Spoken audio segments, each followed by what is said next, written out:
and bracelets from bushes and plants and the nuts that grow on trees, and from the animals. This is a monkey tooth necklace here.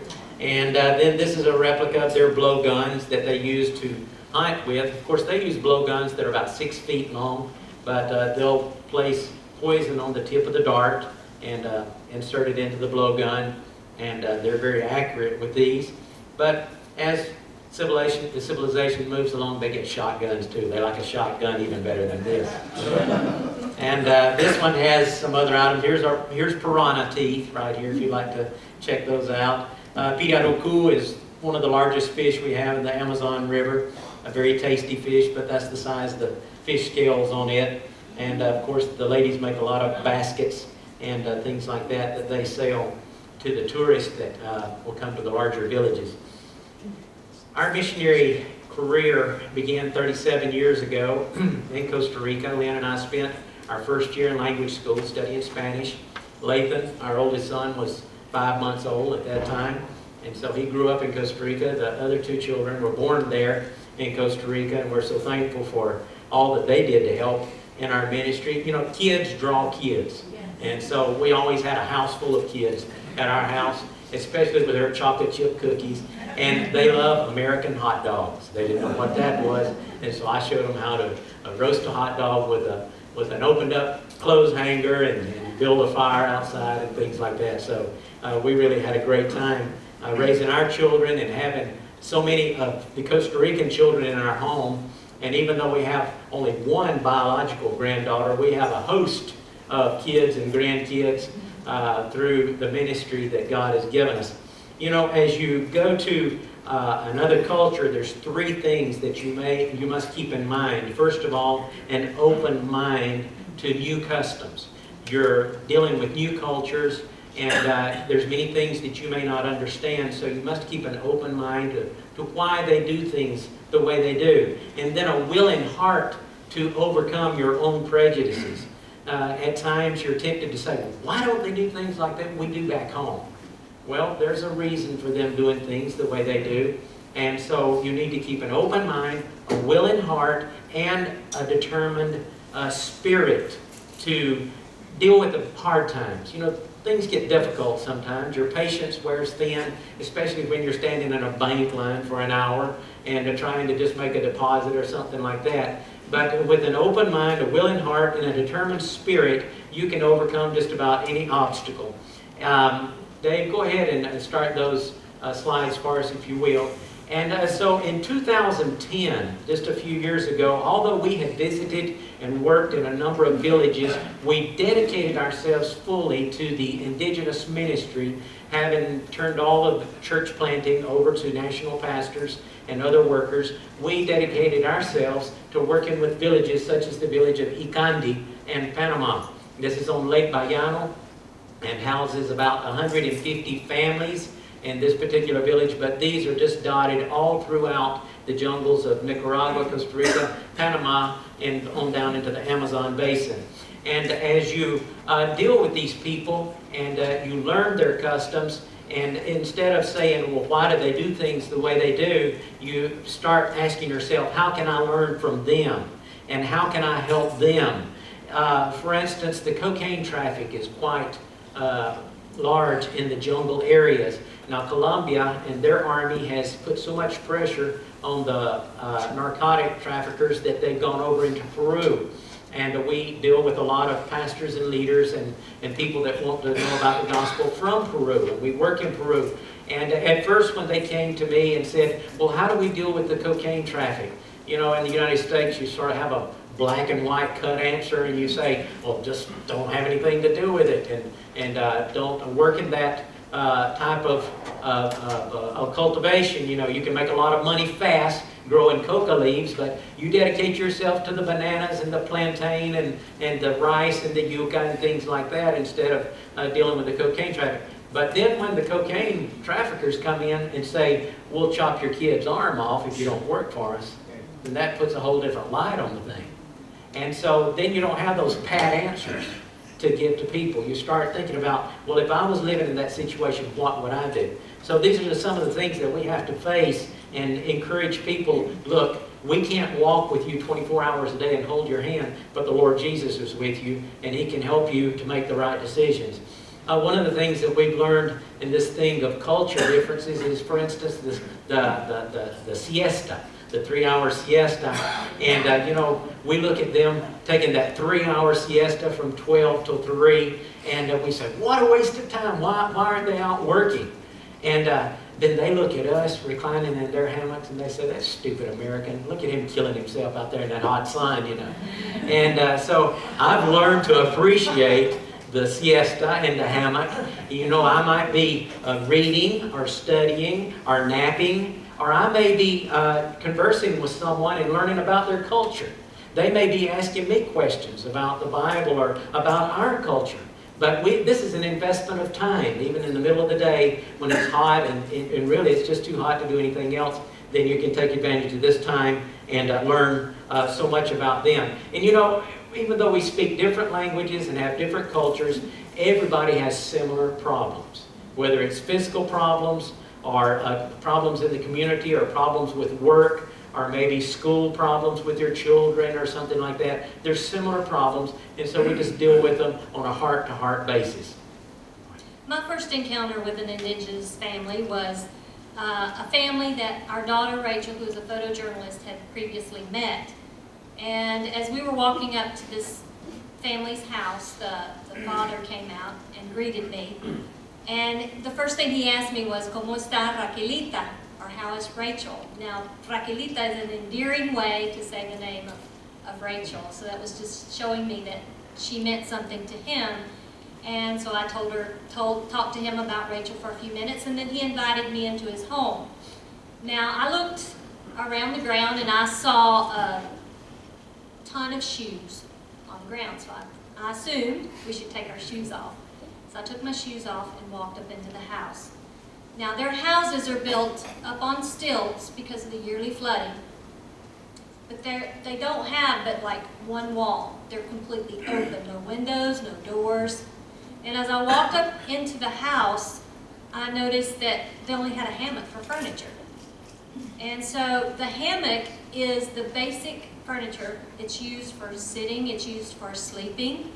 In the day when they need the room, they hang it on a hook against the wall, and then they've got room. We sit on the floor to eat our meals. One of the first things I learned about washing dishes, and this was from Costa Rica, we don't have hot water normally, and it's just cold water, so I learned to wash dishes with a sponge and lye soap. Now, the Indigenous people do the same thing. That's the way they wash their dishes, so I'm accustomed to that. But then, watching the ladies cook in the villages, they use big logs, and they will position them in a chicken foot fashion, and in the center of these logs, they will build a small fire and put the big pot on the logs, and this is the way they cook. Now, they can make rice in these big pots. They can make soup. Soup is their most common meal because you can put everything in a pot of soup. You can throw your bananas, your confit, your yuca, whatever you have. If you have some meat, you can throw it in there. And if it's chicken, they don't waste anything. So they throw everything in the pot, even the feet, the chicken. So it also serves another purpose, the soup, because invariably someone will come to visit. If anybody's cooking, they just walk in and sit down and expect to be served. No one asks, do you want to eat lunch with us, or would you like to eat dinner with us? They just serve them a bowl of soup. So that's another way that soup serves its purpose. The other thing that ladies will do is they will roast their fish. The ladies fish for their supper. They don't use a line and hook like we do. We would. They use harpoons. So they'll go to the river. I've seen them do this with their spears or harpoons, and they spear the fish, bring it home, and roast it over an open fire. They occasionally in the village will raise and kill a hog for meat, and when that happens, now there's no electricity in the village, so the word will go out to the village, the whole village, that someone killed a hog. So each family will come and buy a piece of meat. So at the end of the day, whatever wasn't sold, they will build like a teepee and fire, a grate, and they will smoke that the hog, what's left of the pork, on this this rack, and with banana leaves covering it. And that's how they preserve their meat. Now, another custom that's interesting to us as North Americans is the way they paint their bodies. Now, you might say, why do they do that? They have several reasons, and what they use for dye is called agua. It comes from a nut that grows on a tree, and they take this nut and they grate it. They squeeze it out into a cloth, and the juice from this nut, then they boil it, and it makes a permanent dye. Now, this dye, they will paint themselves, and they're very intricate designs. They use it for tribal markings, for their ceremonies, for conditioning their skin, for dyeing their hair. They have multiple reasons for using it.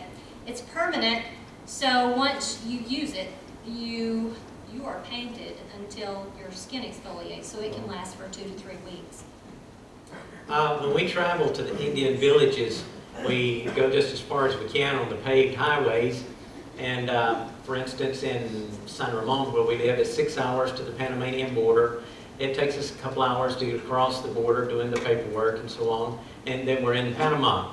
We will drive about 12 hours on the highway. And you know, the United States was there for 100 years with a canal. And that has been such a blessing to the country of Panama. The average quota for a ship going through the Panama Canal is $200,000. And so, of course, the small ones pay less and the bigger ones pay more, but the average. And so a lot of that money has been used to build good highways, which they do have in Panama. Costa Rica's highways aren't anything to brag about. We need a canal too, I guess. But anyway, we go as far as we can in the truck, and then we'll turn off on a mountainous road or a muddy trail to get out to the river. And once we get out to the river, then we'll unload the truck, and we have to load the canoe. They call it piragua, or cayuco, and we'll usually put our things in plastic bags in case we hit a rain shower when we're going upriver to the villages. And we take food always before I go into the village. I'll stop at the grocery store out on the highway and buy just the basics, rice and beans and things that I know that the Indian ladies will need during our seminar, because you'll have 30 or 40 pastors and leaders coming from other villages all around, and there's always hungry preachers, you know, so they want to eat. And so we try to provide good food for them. As we move up the river, we come to the villages, and you know, traveling on the river is an experience in itself. In Panama, they use outboard motors just like we use here in the States. But down on the Amazon, such as this, they have what is called a pecky. You can notice it's a different type motor. It looks like a lawnmower motor, or yeah, that's what it would be most like. And it sounds like a lawnmower motor, similar. But it has this long shaft on the back with a propeller on the end, about 7 feet long the shaft. And they can lift the tail of the motor out of the water when you go over a log or a clump of dirt or grass or whatever the debris might be in the river. And they call them pecky because it sounds like picky as it goes down the river. And that is actually the name that they use for that type of boat and motor. Everyone has one. And so this is how they get from village to village. And of course the river is the highway in the jungle. There are no roads there. Now going downriver, it would be much faster, but you have to watch for trees that are falling in the river so that you don't get caught against them because it'll capsize you. And the downriver, the river is always muddier, chocolate colored. But as you go upriver, although it's slower, going toward the headwaters, the river clears up continually. And once you get to the headwaters, it's so clear and beautiful, a great place to bathe. And I like it much better than downriver. But you just deal with whatever the situation may be. One day we were traveling downriver in a boat just like this, and all of a sudden the motor conked out. And I looked at the pilot, who was a Kokama Indian, and I said, "What are we going to do?" He said, "Dirty gas, gasolina sucia." And so he thought a minute, and he said to his wife, "Give me my toothbrush." She looked in his bag. She was in the boat with us. And she pulled his toothbrush out. He took the gas cap off the motor, the picky, reached in, cleaned the filter with his toothbrush, took it out, washed it off in the river, gave it back to his wife, cap back on, pulled the cord, and it cranked right up. And so we were able to continue on our trip. The lady, I noticed that on that same trip, they had a 4-year-old daughter, and they are not very good about teeth care, and her milk teeth were so rotten and just in a bad shape. But anyway, she had gotten something in her tooth, and she was crying and fretful. The Indian lady, she just took the knife, cut a splinter off the side of the boat, sharpened it, laid her daughter down, picked out whatever was bothering her in her mouth, threw the splinter over the side, and the little girl was happy. And we went right on down the river.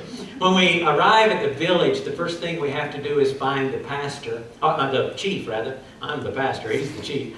And we go to him to ask permission to visit, to teach, to administer basic medicines, to distribute eyeglasses. This is a very needed item, and so we just go to the Dollar Tree here in the States or a comparable store and buy 30 or 40 pairs of glasses, anywhere from 1.00 right up to 3.50, you know, and just graduated strengths. And because the ladies will work late in the evenings on these type of things, and their eyesight is very bad, so they really appreciate us bringing eyeglasses to them. And then after we receive permission from the chief, and also you have to take him a gift. So I'll take him a flashlight or a can of tuna or a granola bar or just any item. He just really appreciates anything you may give him. Then the guide will take us to the hut or the house where we'll spend the night, and we'll hang up our hammocks with the mosquito nets. And we are able to get mosquito nets there in the Amazon that zip up completely, and it has 2 holes on each side where your hammock ropes can go out to tie to the post or to the trees, wherever you may be. And so Lynn really likes that enclosed mosquito net. I love my mosquito net. Yeah. And then after that, we ask, okay, where's the toilet? Now, there's no indoor house toilet, so it's all outhouses. Or sometimes they just point you to the makana, which is a pointed tool to dig a hole with, and they point you in the right direction to take bathroom operations. And so that's the way you deal with that. You know, when we go to a village, there's lots of children. And because we're the gringo, we're the white people that have come, and they come up and they feel the white hair, and they say, oh, you're so hairy. And because the Indians are slick, they have hardly any hair. And so they look at my hair, and then they'll touch my hair and my head, and they'll say, did you paint your hair white? And was your hair black when you were a little boy? No, it's always been this color. And my name is Naila Tuku, which means painted tiger, because I'm white around my face. And so anyway, when we get into the village, the people are all crowded around to see us, and so we just sit and chat for a while to let the new wear off. And when they finally go out playing, the kids and the adults are back at their, whatever they're doing, then we'll go and get ourselves set up with our hammocks and our mosquito nets and get our equipment arranged so that we can begin the seminars and distributing medicine and things like that. Let's go on and talk about the girl broiling the fish. Yeah. Well, to my Western mind, the ladies have the hardest life, and I think that's the way it is in many cultures. But in the indigenous culture, it's very hard. The woman carries the firewood, she threshes the rice, she serves her husband, she works in the garden, she fishes for the food, she cooks the food, and cares for the home in general. Now, the men expect this of their wives, and so they do it. But as the gospel penetrates, the men gradually start loving their wives and respecting them, and sometimes even helping them with the chores, at the expense of being mocked at by the other men in the village. And that's true. I know a family, and they mocked not only the father, but he makes his sons help the sisters and the mother, and they've been made fun of. But anyway, this is where you can see a Christian family developing, and it's just incredible to watch this process. One morning, the first morning I spent in, the first night that I spent in the Indian village, the next morning I woke up and I heard this pounding, like on the concrete, and I thought, it sounds like a basketball, but I know there's not a basketball court here. What in the world is that pounding? So I got up and I started following the sound, And I went across the way, and there was a lady at the next house, and she was sitting on a rock, and she was beating her clothes on this rock with a crude paddle. And I thought that was the sound I was hearing. So I watched her for a few minutes, and she would soak up the clothes, throw it on the rock, and beat it with this club, and then flip it and beat it some more. And so I said, how in the world do you keep from busting all the buttons?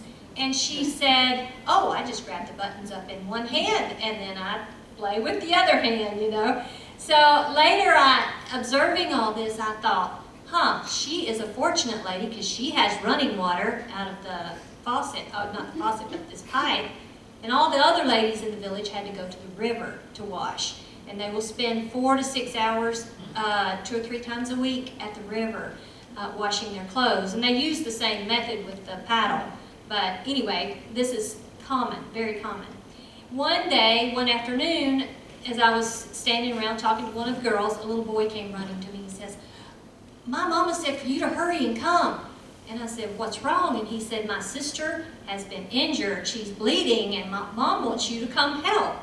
I thought, I don't know what I can do, but I grabbed what medicine I had, which was iodine and alcohol, and I ran with the little boy to the house. When I got to the house, it was one of those houses about 6 feet high on stilts, and I didn't see any steps anywhere, and I was looking around, and I thought, where are the steps? Well, the lady leaned over the banister up high, and she said, hurry up, what are you waiting for? Come on. And I said, well, where are the steps? And she pointed to a log that was leaning against the house. Okay, I look at the log, and I'm thinking, how do I get up that log? And I noticed some notches in the log, and I thought, okay, I'm supposed to climb up like a monkey. So up I go with my alcohol and my iodine into the house. World Missions has done a great outreach around the world among many people groups, many tribes, and much good has been done, especially from the United States and England and Canada. And one of the things that we are able to promote are medical teams, whether it's doctors or dentists. And I noticed even with this medical team, dentist team here represented, they brought a lot of toothbrushes and little tubes of toothpaste, and we went through a whole do and tell type thing of how to brush your teeth. And the dentist had me explain, you brush them this way, and then you turn it on the inside and brush the bottom ones and then the top ones, and then brush your tongue, and then brush your gums, and he was going all the way through it so that it would preserve their teeth better. And of course, when they come into a dentist like this, and this is a portable dentist office that we took into the jungle, they're just absolutely frightened to death. So I have to sit there. We usually have a word of prayer with them, and then explain to them what the dentist is going to do. But at times, he'll pull as many as 8 to 10 teeth at one time. Their teeth is so bad. And so this is one of the things that we're trying to better among the Indian people. We also, the missionaries that are linguists, will go in and live with a group of people, reduce that difficult dialect to writing, and then translate at least the New Testament. In just about all the villages and tribes that we're working with, they have at least the New Testament in their dialect, and portions of the Old Testament, and mainly the book of Genesis, so they'll understand about the creation, and then perhaps the stories of David, and like Jonah, and some of the stories of the Old Testament. We also introduce tools to these villages, these remote villages. They really enjoy getting chainsaws, and electricity is expanding little by little into the villages, and wherever electricity goes, you see more and more tools being brought in. We also install water filters so that they'll have clean water. I take a backpacking water filter with me all the time because that's one of the main things to keep fresh water, clean water, purified water to drink. You can't carry enough water for the whole trip because it weighs so much. So a water filter is very important. But we also take bigger water filters that we can install so that it will catch the rainwater from the roof and then filter, and the whole village will have a good clean water. And of course, we're building schools and hospitals and churches, and the gospel is, of course, the most important thing that we can take to these people. Then as we get ready to go on a trip, we will packed duffel bags. This is the best way to travel, just a regular military issue duffel bag. And we'll fill the duffel bags with things like flashlights, soccer balls, stuffed animals, basic medicines, audio Bibles. I'll show you one right here. This is called the Messenger. And this is an oral culture that we're working with, the Indian people. And so many do not know how to read and write. And this apparatus is so important. This is put out by Dr. Charles Stanley in Atlanta, In Touch Ministries. And it has the whole New Testament in audio form, as well as many messages and teaching, 30 principles of life. And it's also solar powered. It's solar powered. It has a screen right here. You can lay it out in the sun, and within 3 or 4 hours it will be completely charged. However, if you do have electricity, you can plug in the charger and headphones as well. So they really love this item, and we have been able to raise some funds to purchase these. These are $35 a piece. And so we just send that right on to In Touch Ministries as we get funds for the Messenger. But we have had people to come to us and say, you know, we didn't know a lot about the Bible. Only when we would go to a service and we'd hear someone read it or teach about it that we would learn something. But now, with this, we can listen to the Bible when we want to. And they really appreciate the Messenger. And some other bigger apparatuses that we're also able to take. The Papyrus is one that's a little larger for a group setting. And so when we go into a village and they do not have a preacher or a pastor, we can leave one of those with them, and they will gather together and listen to the reading of the Scriptures and discuss it together, and we can continue to teach them the Word of God in that manner. But anyway, looking here at this picture, as we mentioned, we take flashlights. A flashlight is such an appreciated gift, because Renadio is one of our Indian pastors in the Ticuna tribe, and he sent his little boy up the trail to the little store right at sunset one evening to buy some sugar for his wife. And the little boy went up, and he tarried a little while talking to his friends. But anyway, it was completely dark when he came back with the sugar. Walking back to his home on the path, he couldn't see anything, and he felt something bite him. And he got home. He was actually about 12 or 13 years old at the time, so he's a big boy. And he gave his mother the sugar. The Indians are very stoic. They're not complainers. And he just went and squatted down against a wall and held his head and started moaning. And his father came in, Renadio, and said, "What's wrong?" And he says, "As I walked back home, I felt something bite me on the foot, but I couldn't see what it was." Well, by morning, he was bleeding out his ears, his nose, his mouth. And so his father put him in the canoe, took him 2 hours upriver to the next clinic, and thankfully they were able to inject him with anti-venom in time, but it took him about 2 weeks to recover from that snake bite. And so they really appreciate the flashlights that we'll take to them and give them. One night I was speaking in one of the villages, and I had on t-shirt, shorts, and flip-flops. It was very hot. And all of a sudden, one of the Indian listeners picked up a stick and threw it at something right behind me here.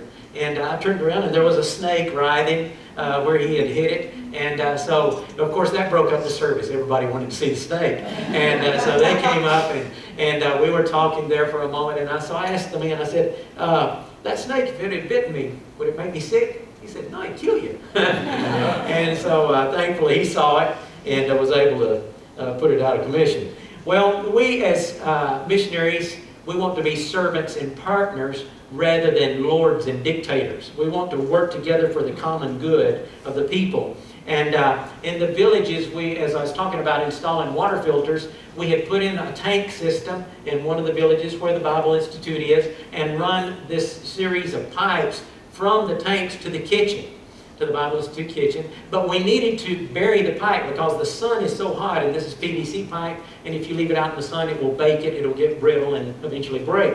So I needed the help of the guys to bury this pipe, just dig a 6-inch ditch, 3 or 4 inches deep, to bury the pipe. Well, everybody came and with their shovels and mattocks and started digging, but it was quite far, probably is twice as far as, or 3 times as far as this room at least.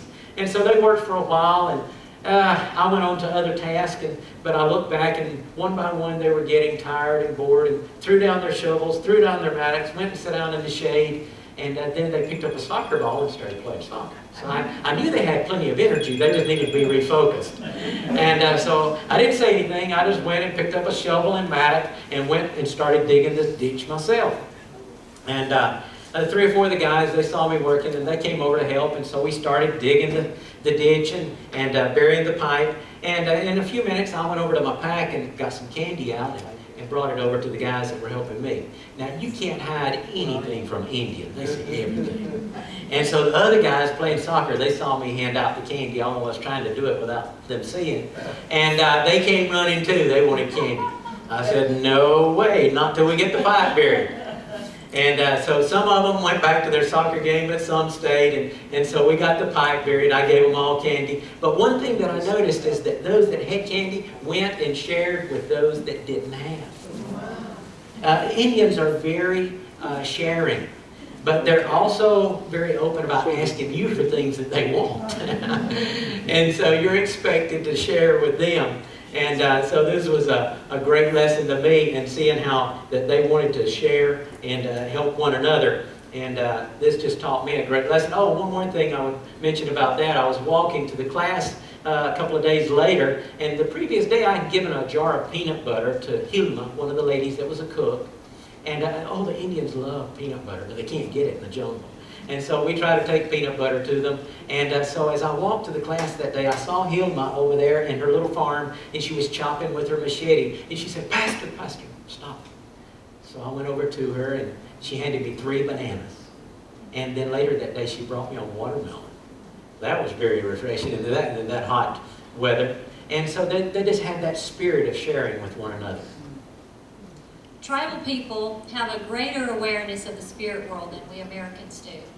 And just to give you an example, I was visiting with a lady one day, and when Russ and the other men are teaching in their classes, I like to just go around and visit different homes and different ladies. And this afternoon I was visiting with a lady named Leonora. And I had told her about myself, and then I said, they don't talk very easily. And so then I said, Leonora, tell me your story. Tell me about yourself. And she just kind of looked down, and then she looked up and she said, that's hard. I don't know if I can.